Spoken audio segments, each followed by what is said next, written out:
Yes. Why don't you ask me some questions? How about that? We'll just start that way. Let's start it out with questions. Oh, great. See you guys. Come on, Fred. Do you have questions about? Come a point with all the injuries, you just okay, we can't control it. Just how do you deal with it? Yeah, I was listening to Coach D talk about the suffering part. I was feeling it over there. Yeah, I mean, it's the hand you're dealt. It's, I've had certainly some injuries. I think the biggest thing for me is that we've just had so many at once. I mean, normally we have, one kid that's pretty debilitating and we have to adjust some things. But, now we're at a situation where it seems like, there's just so many that it's been a little frustrating. But, like Coach D, just move on. I mean, there's not much you can do about it. I think our team is there.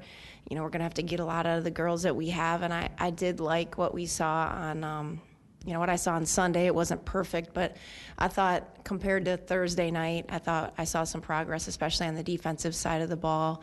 I thought we shared the ball really well. We had 5 or 6 kids in double figures. So, it was Grand Valley. It was a Division II, but, given the circumstances, I thought our kids responded. And after watching the film, I felt, certainly that we're capable of doing some things, and we just got to grind it out.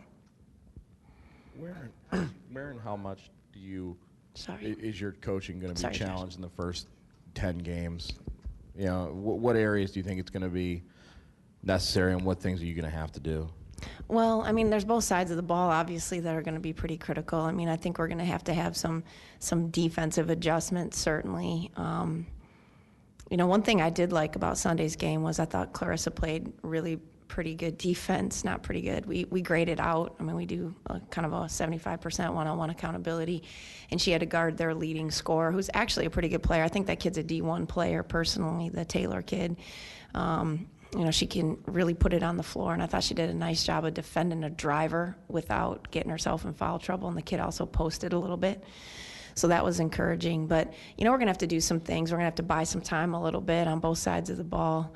So we're evaluating that. We met as a staff, almost every single day, and not only what we're doing, but now we have a little bit of time. We lost those kids. It was the game week. It was a Thursday, Sunday game week. So you have to prepare for a Saginaw and a Grand Valley. I mean, certainly you're working on your stuff, but we're such a young team that we were doing scouting reports and trying to get them in a rhythm of understanding personnel and attention to detail. So for me, I felt like that was equally as important as maybe adjusting some things. And so we waited to do that. This week we have to, we have some things in that we just got to get better at. And we need a few more things offensively that fit our personnel now that we don't, have some kids in the mix. Annalise talked about the importance of having 5 players score in double figures because you don't have someone like a Portia or LaKendra that can carry the load on their own. How do you avoid that being pressure for players like Annalise that haven't necessarily played big roles, that they feel like they have to have 5 or 6 players all going in double figures? Well, I mean, it'd be great if you could have that all the time. I don't know if that's really a reality. I think at the end of the day, every team that's successful has a go-to person, or maybe 2. So I like the fact that we did have balanced scoring. I do think we have an inside-outside attack, but I think at some point somebody emerges. And, when that happens, I don't know. How that happens, I don't know. Who it's going to be, I don't know yet.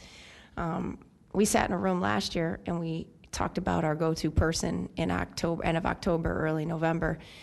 And I said, who do you guys want it to be? Who is it as a team? That's always interesting to get their perspective.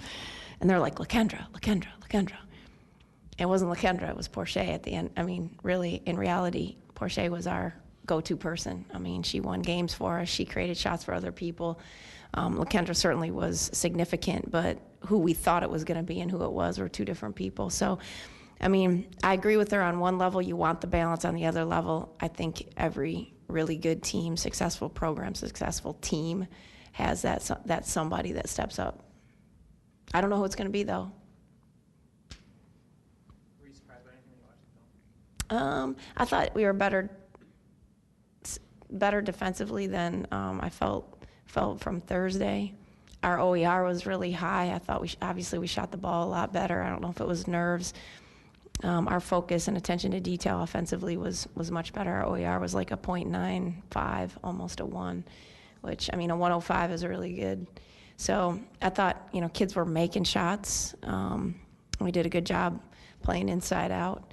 Could have done a better job. I mean, our paint touches were only like .49, and we really want that to be .70. So kind of an inside-out attack. I don't think that was as good, but we were also making shots. So, I thought Annalise knocked some shots down early. It, changed the dynamic. Suzy, you talked about confidence with Jasmine Hines before, but I mean, how much, being her 2 games past last week, I mean, how much do you think that kind of helps her going into the season? Well, she's in great shape, too. I mean, the unfortunate thing was in August, she pulled a hamstring. I don't know I think it's basically is what they call it, a hamstring, but it was real high, more in her glute. So from mid-August until really when we started practice, she was limited. She didn't do a whole lot, and she was really disappointed because she's a strong young lady, but she was more toned, leaner, better, lung condition, better aerobically conditioned. So I think, that was a disappointment to her, but she's getting that back. And I think some of her confidence comes from the fact that she can play longer minutes and be more effective because she's in better shape. So she's getting there as she's, turned the corner, I think, in the last few weeks that way. But yeah, I mean, she's strong. I mean, our scout team doesn't even like to play against her, and those are, pretty big guys in there. You've seen them. We got 6'5", 6'6", pretty strong athletic guys, and she does a really nice job of pinning and sealing. The thing about Jazz is she's got great hands, so she'll catch about anything that goes in there. So her confidence is important to us, given our limitations, certainly. And, her and Becca are going to play a lot of minutes, some together, some separate. So the 2 of them are going to have to carry that load. Suzy, I think. Hey, Chair. Morning, how are you? Good. I think most time coaches would like more time to prepare for a game. You don't obviously get to do that. You have to go on Sunday. How ready will they be? Are you ready as you can be for game number 1? I think so. I mean, there are some things, like I said, we have to tweak and adjust and get a lot better at, just given the circumstances that from what we originally had. But, I'm a little nervous to practice.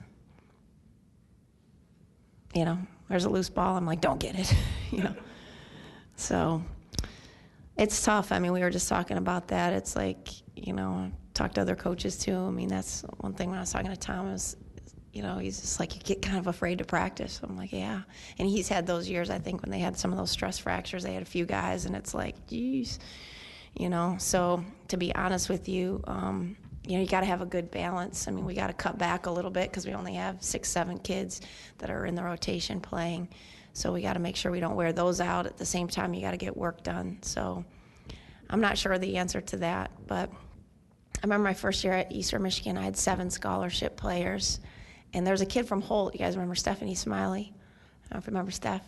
She was one of my best players, and she was like a 3. And I made her a point guard because we didn't have a point guard. And every time she cut through the lane and someone touched her, I'd be like, all right, bring it in, good practice. I was just nervous. If she went down, I knew we were done. So I'm a little bit in that old school days right now. It's like, less is more probably.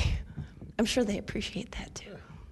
Kind of a similar question. You were talking about practice, but for a coach who drives her players to go hard all the time, when you only go 2 deep on the bench during a game, do you have to preach pace yourself? Is that even a part of the equation? I'm not a big manager energy kind of person. So the thing I think, though, Fred, that we do have is the kids that are forced to play longer minutes, KB and JT, for example. I mean, those are 2 kids that are going to play a lot of minutes. Their motors and athleticism is like off the charts. Annalise is too.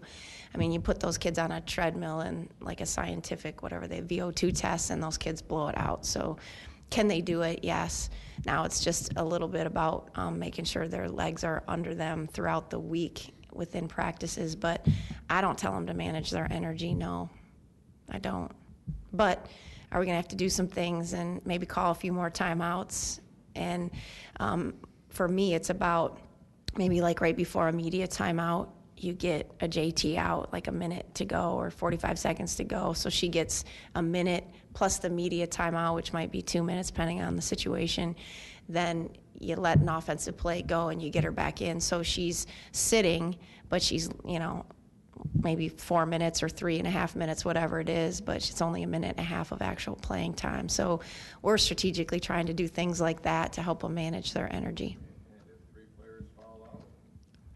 I'm calling you. You sit right down there, don't you? Get ready. Get your stretch on before the game. You talked about managing energy. What was your reaction to seeing Jasmine Hines try to go coast to coast twice? And she said she wanted to talk to you about playing point guard a little bit. Yeah. Jazz. She's from a very small town up north, and maybe it's like the Twilight Zone a little bit. I don't know what planet she's on, but she did a really nice job taking it coast to coast. But I'm going to reserve that for Jasmine Thomas, the other Jazz. What about Kiana? What are you guys doing with her while she's suspended so she sort of stays in the groove but isn't necessarily taking away reps from people who are playing?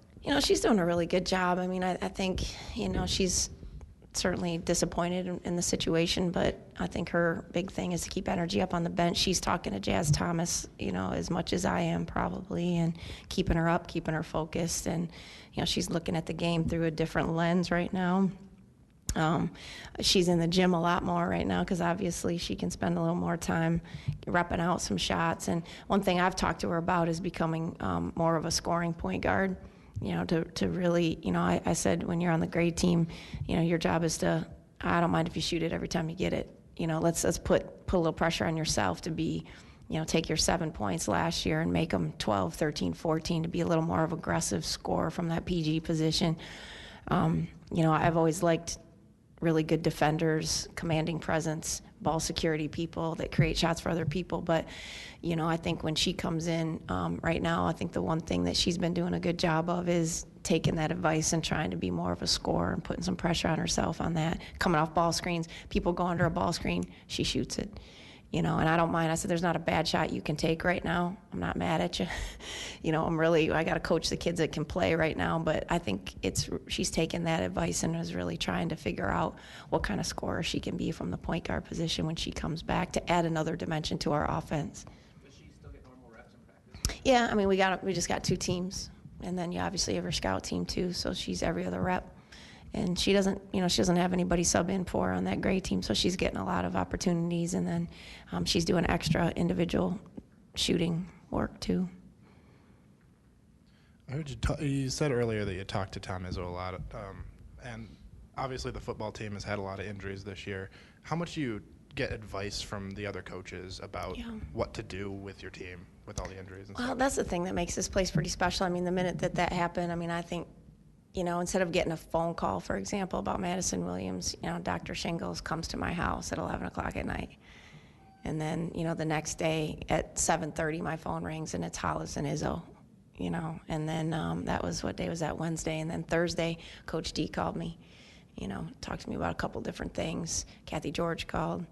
Tom Anastas, I just think we all kind of are in it together. And I'm trying to stay away from people. I just don't want to give them the injury plague, So, no, I mean, I listen to everybody, kind of some pretty good advice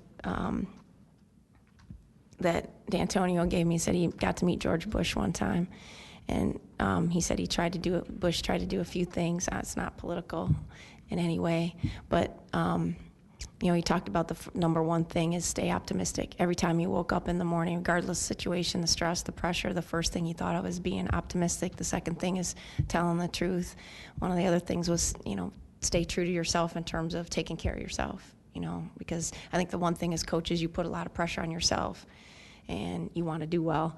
So, that was the advice Coach D gave me. Kind of went back to pretty impressive guy he met in his life, and I thought, gosh, I should be more optimistic, but I don't know how to be more optimistic right this moment, but it's coming, I'm sure, and it did. I think now that the shock's worn off, that's what you look at. You look at all the good things we have. We have big guards that can post. We've got Jasmine Hines can really score in there, and she's a tough matchup. Becca now can play in and out.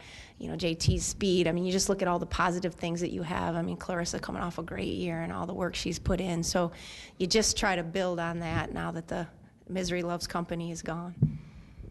Speaking of the shock wearing off, just to follow up on Madison, has the surgery been scheduled, and does she have yet any different perspective on trying to make a go of this?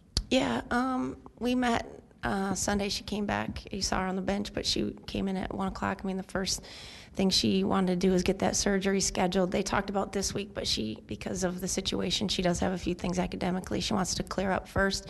So they're looking at the 15th or 16th, so next week. Was that Thursday, Friday? I'm not sure what day it is, but 15th and 16th.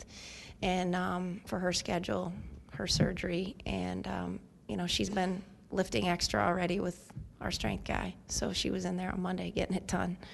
So that's a good sign. She's a tough cookie.